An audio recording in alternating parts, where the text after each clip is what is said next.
Are there long-term side effects to vaccines and this vaccine? What could they be? How will we know? Generally speaking, and this is from Dr. Roger Seheult, 90% of the long-term effects usually pop up within the first month or two. Okay, and we actually see that in a study by the Emergency Use Authorization of COVID Vaccines. This was a 2020 study by the New England Journal of Medicine. They quoted adverse events considered plausibly linked to the vaccination generally start within 6 weeks after the vaccine is given. 2 months of follow-up will provide time for potential immune-mediated adverse events that begin within this 6-week period to observe and evaluate. And we usually see that. If you actually read the studies, you'll see that they'll have this median observation period about 2, 3, 4 months post injection of the last dose, not only to see side effects, but to actually see are the antibodies are adequate antibody, like they want to measure the antibody response and in conjunction with the type of dose given. So we're measuring these things on a population level because those are important markers and metrics for us. So the good thing is in the majority of vaccines, we're usually going to see, like the first couple of months, we're usually going to see the majority of side effects come up or not. And next is, let's give an example of what happens when shit goes wrong, okay? Because there's examples of obviously long-term side effects are plausible because they're plausible, or they occur actually within the COVID vaccine, within actually getting the coronavirus itself without a vaccine, just if you get the virus. So what are the potentials to just get it without it? Well, right now, we don't know. We don't have enough time points.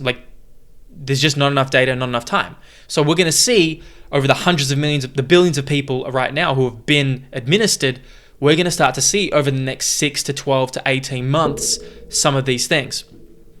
Now, what's an example of how this can go wrong? Well, there's an example in 2009, 2010. We had the H1N1. And that was a regular flu vaccine that was administered in Europe, and they did actually find an increased risk of narcolepsy in patients that were vaccinated with that type of vaccine. And the thought process here was that there was an immune response that cross-reacted with a portion of the brain that produces hypocretin, which is the basis for narcolepsy, which is a sleep disorder. And so that didn't happen in all of the patients, but it was substantially increased in the general population. So those are the types of things we want to be on the lookout for. We want to look out for autoimmune related conditions. Now, of course, that's a very broad spectrum, right? But we have to understand if we're stimulating an immune system response from manufactured proteins or products that trigger proteins to be made within our body, whether you get it from a virus naturally or whether you get it from a vaccine, there is risk in either case to have a cross-reacted immune response in either way.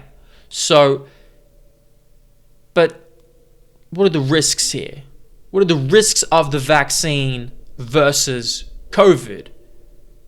In terms of COVID infections and vaccinations, your risk of getting post-infective autoimmune condition is probably higher in COVID if you would get infected versus getting the actual vaccine, because this is a concern people have. I've heard people talk about, well, blood clots.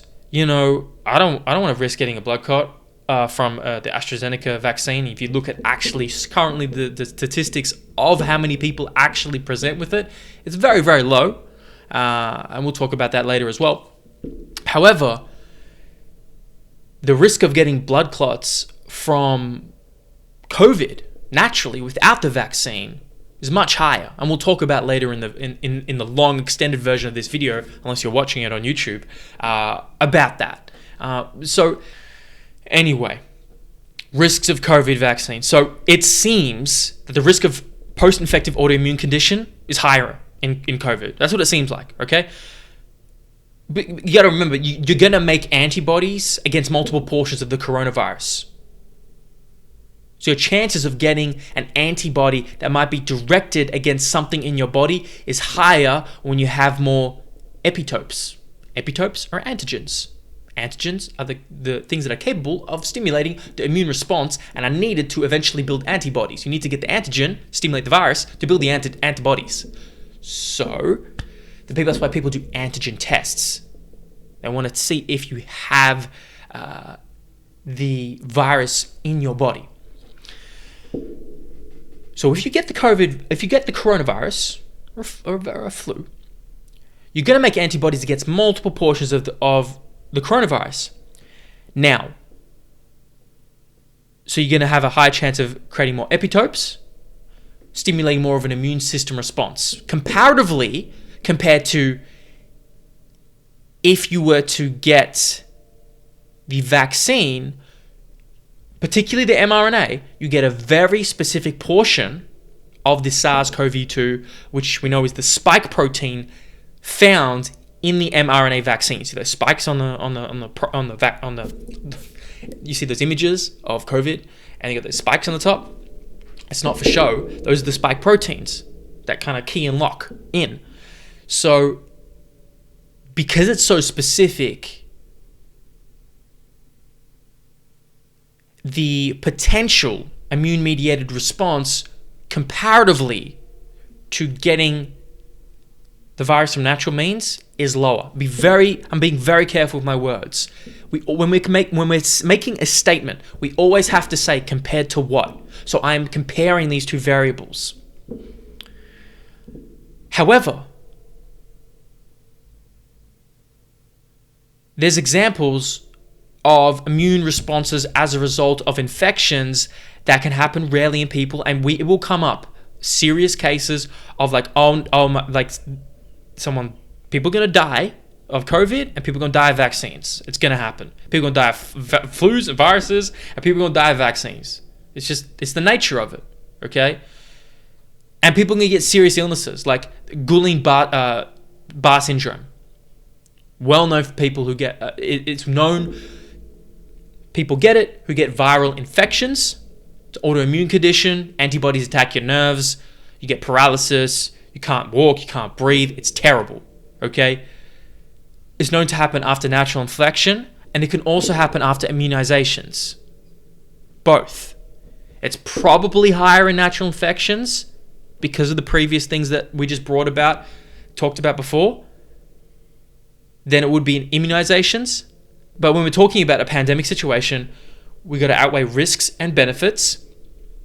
And when we're talking about these rare instances will occur, and they're going to be on the news, and they're going to frighten people, and they're going to make it seem bigger than it actually is. But when we look at it, the totality of the population, we see often that things are being blown out of proportion, or they're misrepresented, or people are misinformed in some way, and they don't understand relative risk versus absolute risk and just basic research and statistics, which just kills me. I wish everybody could just do a little crash course on that, and we could all just stop getting sucked into headlines, and we could understand some basic science better, because the science informs our decision making and our health and life. So, risks versus reward. A lot of these scientists, a lot of these doctors, the majority of the population seem to be on the side that the benefits outweigh the risks, at least at this point, given the information we have. However, that may change. It may change. And I'm going to come back here, and if that changes, I'm going to come back here, and I'm going to say, this is what I said before, and this is what's changed. Again, I'm a vessel for information, and with no agenda to swaying people to one side. Let me present, you make your own decision. So those are some basic summary of the risks of a vaccine versus getting a virus, particularly COVID, that one should and could consider.